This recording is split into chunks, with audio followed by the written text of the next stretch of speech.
sur les médias fermés. Comment c'est formé? En ce qui concerne le secteur des médias et de la communication. Et je n'ai aucun doute que dans la loi sur la liberté de la presse et la loi sur l'instance de régulation, vos préoccupations sont déjà prises en compte. Et je voudrais en même temps demander à la presse d'accompagner le processus de recensement de la population. Parce que quand il n'y a pas un recensement de la population à vocation électorale, il n'y aura pas de référendum. Parce que pour qu'il y ait référendum ou élection, il faut qu'il y ait des électeurs.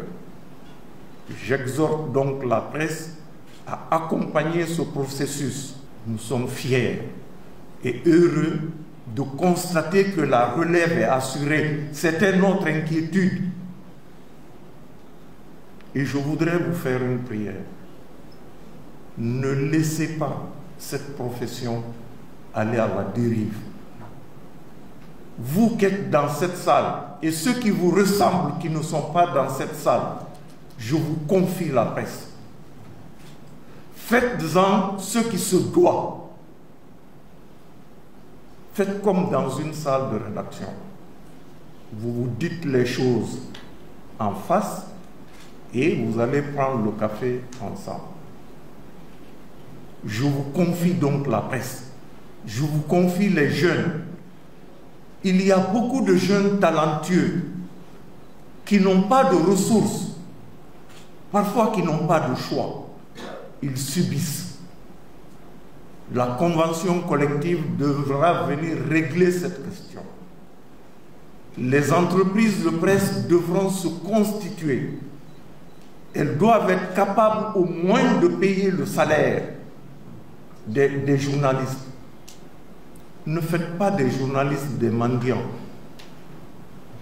Ne faites pas des journalistes des gens exposés. Et parfois, malgré eux, qui versent dans la corruption. Je voudrais par contre vous dire ce que je pense de certains individus qui sont autoproclamés grands chroniqueurs, journalistes d'investigation. Moi, je n'ai pas de gêne à leur dire que je suis de ceux qui ont commencé l'investigation dans ce pays.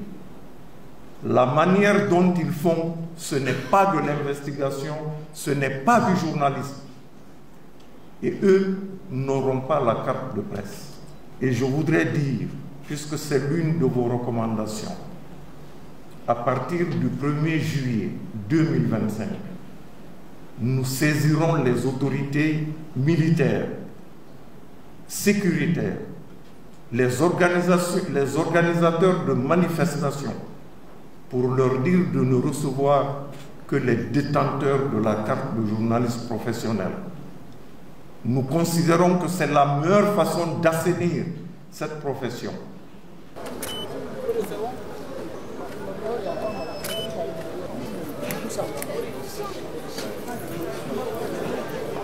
Vous avez vu ?